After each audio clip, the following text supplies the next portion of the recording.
কোনো রেস্টুরেন্টেও যে মানুষের উপচে পড়া ভিড় হয়, এখানে না আসলে সেটা জানতামই না। এই রেস্টুরেন্টে এত মানুষের ভিড় যে রেস্টুরেন্টে প্রবেশের আগে লাইন ধরে দাঁড়িয়ে থাকতে হয়। তো আজকে আমরা কোন রেস্টুরেন্টে গেলাম, কি করলাম তা নিয়ে থাকছে আমাদের আজকের এই ভ্লগ। হ্যালো বন্ধুরা, আসসালামু আলাইকুম। আপনারা সবাই কেমন আছেন? আজকে আমরা যাচ্ছি মানিকগঞ্জ। সেখানে নতুন একটি রেস্টুরেন্ট চালু হয়। আমার ভাই আমাদের পুরো পরিবারের সবাইকে সেখানে ইনভাইট করেছে। আমার বোনের পরিবারের সবাই, আমার পরিবার, আমার ভাইয়ের পরিবার এবং আমার মা, আমরা সবাই মিলে আজকে ওই রেস্টুরেন্টে খেতে যাব। ইতিমধ্যে ওরা সবাই আমার ভাইয়ের বাসায় চলে এসেছে। আমরাও প্রায় বাসার কাছাকাছি চলে এসেছি। তো আমরা বাস থেকে নেমে একটি অটোতে করে আমার ভাইয়ের বাসার সামনে চলে এসেছি। এখন আমরা লিফটে করে আমার ভাইয়ের বাসায় চলে আসলাম। আসলে সবাই মিলে একসাথে কোথাও ঘুরতে যাওয়ার বা কোথাও খেতে যাওয়ার তেমন সময় সুযোগ হয়ে ওঠে না। তাই আমার ভাইয়ের আমন্ত্রণে আমরা সবাই আবার একসাথে হলাম।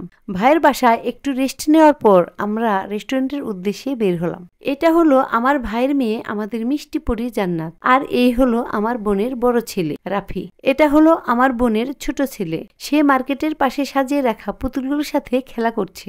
তো এখন আমরা চলে আসলাম মানিকগঞ্জের কাছে ডাইন রেস্টুরেন্টে। এখানেই ছিল মানুষের উপচে পড়া ভিড় আর লম্বা সিরিয়াল।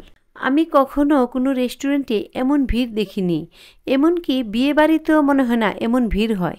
আমরা অনেক কষ্ট করে রেস্টুরেন্টের ভিতরে প্রবেশ করলাম।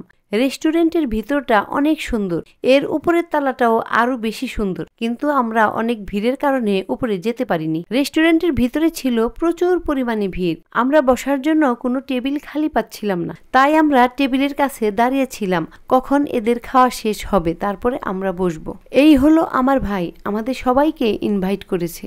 এদিকে আমরা অনেকক্ষণ ধরে দাঁড়িয়েছিলাম। এখনো দেখি ওদের খাওয়া শেষ হয় না, তাই আমাদের গল্প শেষ হয় না। আমি আগে কখনো দেখিনি যে কোনো রেস্টুরেন্টে মানুষ চেয়ার ধরে দাঁড়িয়ে থাকে। এখানে এসে দেখলাম বেশিরভাগ মানুষই চেয়ার ধরে দাঁড়িয়ে আছে, যেন অন্য কেউ বসতে না পারে। আমরা এতক্ষণ ধরে দাঁড়িয়ে যে গল্প করছিলাম, তারপরেও মানুষের ভিড় কমছে না, ভিড় শুধু বেড়েই যাচ্ছে। এতক্ষণে অপেক্ষার অবসান ঘটল। আমরাও বসার সুযোগ পেলাম। বসার পরই আমাদের মেনু কার্ড দেওয়া হলো। আমি মেনু কার্ডটি পরে কি আইটেম আছে সেটা আমার মাকে শোনাচ্ছিলাম। তারপর আমার ভাই আমাদের সবার জন্য কাচ্চি বিরিয়ানি অর্ডার করলো। কিছুক্ষণ পর আমাদেরকে সালাদ এবং বোরহানি দেওয়া হলো, যদিও আমি বোরহানি তেমন একটা পছন্দ করি না। এরপরে আমাদের কাচ্চি বিরিয়ানি দেওয়া হলো। আমরা খুব মজা করে খাচ্ছিলাম। আসলেই খাবারটি খুব সুস্বাদু ছিল।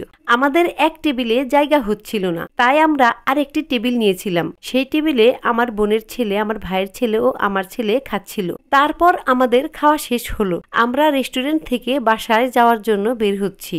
আজকের ভিডিও এ পর্যন্তই। আপনারা সবাই ভালো থাকবেন, সুস্থ থাকবেন। আল্লাহ হাফেজ।